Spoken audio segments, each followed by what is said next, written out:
দাবি মতো তোলা না পেয়ে রাতের অন্ধকারে তৃণমূল নেতার বাড়িতে হামলা চালালো দুষ্কৃতীরা। এই ঘটনায় ব্যাপক চাঞ্চল্য ছড়িয়েছে নদিয়ার কৃষ্ণনগরের 14 নম্বর ওয়ার্ডের মলুয়াপাড়ায়। অভিযোগ, ওই এলাকার বাসিন্দা তৃণমূল নেতা সৌমিত্র সাহার বাড়িতে গতকাল গভীর রাতে হামলা চালিয়ে ভাঙচুর করে দুষ্কৃতীরা। সৌমিত্র বাবুর দাবি, কিছুদিন আগেই পৈতৃক সূত্রে পাওয়া 2 কাঠা জমি তিনি বিক্রি করেন। সেই খবর পৌঁছে যায় এলাকার তোলাবাজদের কাছে। এরপরেই তারা সৌমিত্র বাবুর কাছে 1 লক্ষ টাকা তোলা চায়। অভিযোগ, সেই টাকা দিতে রাজি না হওয়ায় গতকাল রাতে দুষ্কৃতীরা সৌমিত্র বাবুর বাড়িতে হামলা চালিয়ে বাড়িতে ভাঙচুর করে, এমনকি তাকে হুমকিও দেওয়া হয়। প্রায় 1 ঘন্টা ধরে তাণ্ডব চালানোর পর দুষ্কৃতীরা এলাকা ছাড়ে। এর ফলে ব্যাপক আতঙ্ক ছড়ায় এলাকায়। অবিলম্বে দুষ্কৃতীদের বিরুদ্ধে ব্যবস্থা গ্রহণের দাবি জানিয়েছেন সৌমিত্রবাবু সহ এলাকাবাসী। ঘটনার তদন্ত শুরু করেছে কোতোয়ালি থানার পুলিশ। সুরক্ষিত জলে স্বনির্ভর জীবন। জল জীবন মিশন মানে শুধু সব বাড়িতে নলবাহিত পরিশুদ্ধ পানীয় জল নয়, জল জীবন মিশন মানে কর্মসংস্থান, স্বনির্ভরতা। এখন ঠিক মতন কাজ করতে পারছি, বাচ্চাকেও সামলাতে পারছি, এখন আমার এতটা অসুবিধা হয় না। জল জীবন মিশনে গ্রামে গ্রামে তৈরি হচ্ছে কর্মসংস্থানের সুযোগ। সময় বাঁচিয়ে স্বনির্ভরতার পথে পা রাখছেন মেয়েরা। জল জীবন mission, building partnership and changing lives. জনস্বাস্থ্য কারিগরি দপ্তর, পশ্চিমবঙ্গ সরকার। আমাদের একটা গত পরশুদিন একটা সম্পত্তি বেচেছি, এখানে আমাদের বাড়ির কাছেই আছে। তা সেই সম্পত্তিটি বেচার জন্য ওরা আমাদের কাছে 1 লক্ষ টাকা আমার কাছে তোলা চাইছে। সেই টাকাটা আমি দিতে অস্বীকার করেছি, যার জন্যই আমার বাড়িটা এরকম ভাঙচুর করেছে রাত্রেবেলা। কিছু না হলো 50 থেকে 60 জন লোক এসেছিল, তারা এসে টোটালি এই ভাঙচুর করেছে এবং আমাদের জীবন রক্ষা মানে আমাদের খুন করতেও এসেছিলো। বোমা নিয়ে এসেছিলো, রিভলভার নিয়ে এসেছিলো, সব রকম অস্ত্র হাতে ছিল, দা নিয়ে এসছে, বড় বড় দাও ছিল ওদের কাছে। 50 থেকে মিনিমাম 60 জন লোক এসছে ওরা। তাই এবার আমাদের নিরাপত্তা তো নেই, আমাদের কি করে আমরা থাকবো এখানে, নিরাপত্তা অভাব বোধ করছি। কারা এরা থাকবো? এরা কারা? এরা এখানকার একদম বর্ন অ্যান্টি সোশ্যাল। এরা অনেক কবার জেল টেল খেটেও এসছে। এখন আবারও এই এলাকায় আবার এই একই জিনিসই অত্যাচার করছে। জেলে যতদিন ছিল ততদিন কিছু হয়নি, আবার জেল থেকে যেই বেরিয়ে এসছে আবার সেই একইভাবে আবার আমাদের উপর অত্যাচার করছে। কতদিন আগে ছাড়া পেয়েছে জেল থেকে?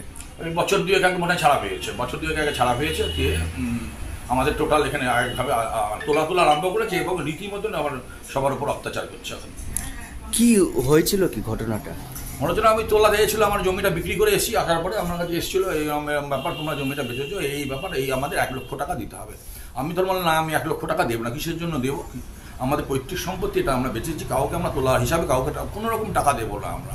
এই অস্বীকার করার জন্য আমাদের বাড়ির উপর, আমাদের ফ্যামিলির উপর অত্যাচার হচ্ছে। আমাদের হুমকি দিচ্ছে, আমার ছেলেকে হুমকি দিচ্ছে।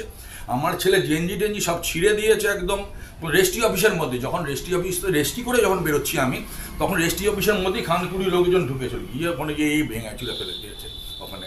তারপরে আমরা অনেক কষ্ট করে আমরা বাড়িতে এসেছি নারায়ণজনার। কবে হয়েছে এটা? কালকে? পরশুদিনকে এটা হয়েছে। পরশুদিনকে এটা হয়েছে। আর কালকে আমাদের ভাঙচুর করলো বাড়িটা। কটা নাগাদ হয়েছে ভাঙচুর? ভাঙচুরটা হয়েছে রাত 2:30 থেকে 3:30-এর মধ্যে। কতজন ছিল? প্রায় 40 থেকে 50 জন এসেছিল, কিন্তু তারা যখনই সব আলো জ্বালিয়েছে আমি বাড়ির, তখন তারা সবাই সরে গিয়েছে। তখন 2-3 জন সামনে ছিল, তখন আর সব চলে গিয়েছে। কাউকে চিনতে পেরেছেন? হ্যাঁ, চিনতে পেরেছি। কাকে বলুন? গোটে শেখ, আর হলো পিন্টু শেখ, আর একটা নেপাল শেখ। এরা কি করে? এরা সবই ওই জমি দালালি আর ওই অ্যান্টি সোশ্যাল। এরা সব মানে ডাকাতি, চুরি, ডাকাতি, ছিনতাই সব কিছু করে এরা। এটা কি কোনো রাজনৈতিক দলের সাথে যুক্ত তারা? না, কোনো রাজনৈতিক দলের সঙ্গে এরা যুক্ত না। আমি জানি যতটুকু যুক্ত না, বা থাকতেও পারে কারোর সঙ্গে থাকে তো আমরা জানতে পারি না, অথচ এরা থাকে হয়তো সেরকম থাকতেই পারে এরা। আমি সেটা জানি না এরা ওর কার সঙ্গে আছে। কেউ না কেউ সাপোর্ট তাহলে তো আছেই তো এখানে, হ্যাঁ, যার জন্য তো বারবার আনতে পারছে। কেউ সাপোর্ট করেই হবে, যার জন্য একবার থানায় ঢুকে আসছে। এদের কাছে কিছু মানে জল ভাতের মতন হয়ে গেছে এরা এইভাবেই মানুষের উপর অত্যাচার করে যাচ্ছে আর তোলা চেয়ে যাচ্ছে। আচ্ছা, না দেওয়ার জন্যই বাড়ি ভাঙচুর করেছে? একদম। কেউ আহত হয়েছে? আহত কেউ হয়নি, কিন্তু মানসিকভাবে ভেঙে পড়েছে।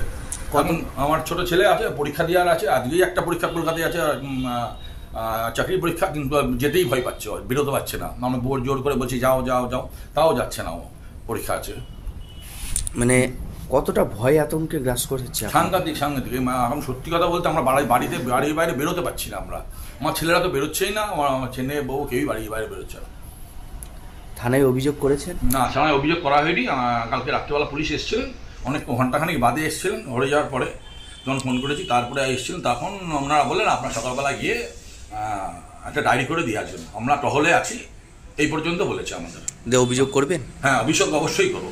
আমার নাম সৌমিত্র সাহা, 76 নম্বর বুথ প্রেসিডেন্ট টিএমসি। এই বাড়িটা কোন জায়গায়? এই সরকার রোড, নলুয়াপাড়া 22 এটা বলে, এটা নলুয়াপাড়া মসজিদের কাছে এই বাড়িটা আমাদের বাড়ি। যদি এখনও আমাদের খবরের দর্পণ চ্যানেলটি সাবস্ক্রাইব না করে থাকেন তাহলে এখনই সাবস্ক্রাইব করুন, সঙ্গে বেল বাটনটি ক্লিক করুন আর পেয়ে যান সব খবরের দ্রুত ভিডিও আপডেট।